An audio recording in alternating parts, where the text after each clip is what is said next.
For the third time in his career, Amari Cooper has been traded, the second time during his season, and that last time that he was referring to in 2018 during the Cowboys bye week. The head coach who welcomed Amari Cooper with open arms and made immediate use of him, Jason Garrett, joining us now. Coach, how are you this morning?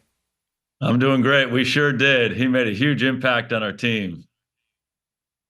You got a great story, too, about how that all came to be, because you're looking for receivers, and it's not like great receivers are just kind of hanging around. And, oh, wait, Amari Cooper's available? Yeah, let's do it.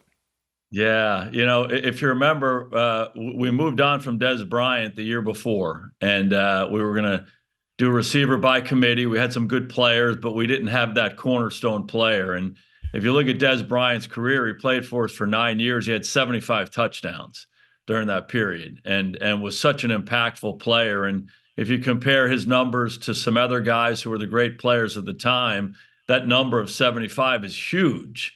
And ultimately, that's the stat that matters. Who has more points at the end of the game? So, we moved on from Dez, and we were kind of flopping around a little bit. I think we were 3-4 at the time. We had a tough loss against Washington, and we had that bye. And we're talking about what do we need to do? I'm like, it's pretty obvious what we need to do. We need to get a receiver in here. And there were a number of different guys who were out there, and Will McClay walked into my office and said, what do you think about Amari Cooper? I said, what?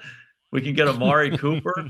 And sure enough, we got him. And he came in. We won 7-9 down the stretch, and he was a huge part of it. And now the Bills have Amari Cooper. They had been monitoring Davante Adams. I actually think that they came out of this maybe a little better than the Jets with Cooper in lieu of Adams, because the Jets, they go from fringe contender for the playoffs to maybe playoff team. I feel like this could be one of those moves that the Bills make that allows them to do that thing they've been trying to do for 31 years, which is get back to a Super Bowl. What do you think? Well, with the Bills, it's almost a similar situation to us in Dallas. They decided to go receiver by committee.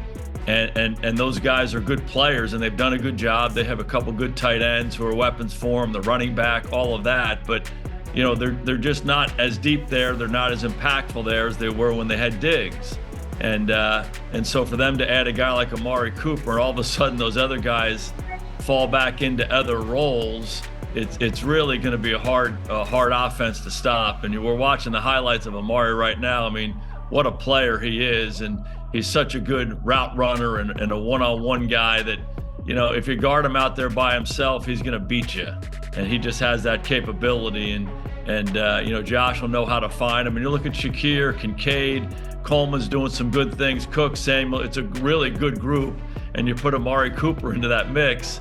And to me, it always lets those other guys settle into the position. Sometimes when you ask particularly with a quarterback, you ask a backup quarterback to go be a starter, he'll do some good things for a little bit, but eventually he'll prove to you why he's a backup and why that guy was starting. And that happens a lot with receivers. Hey, we're going to make this guy the number one. Well, he's a better number two.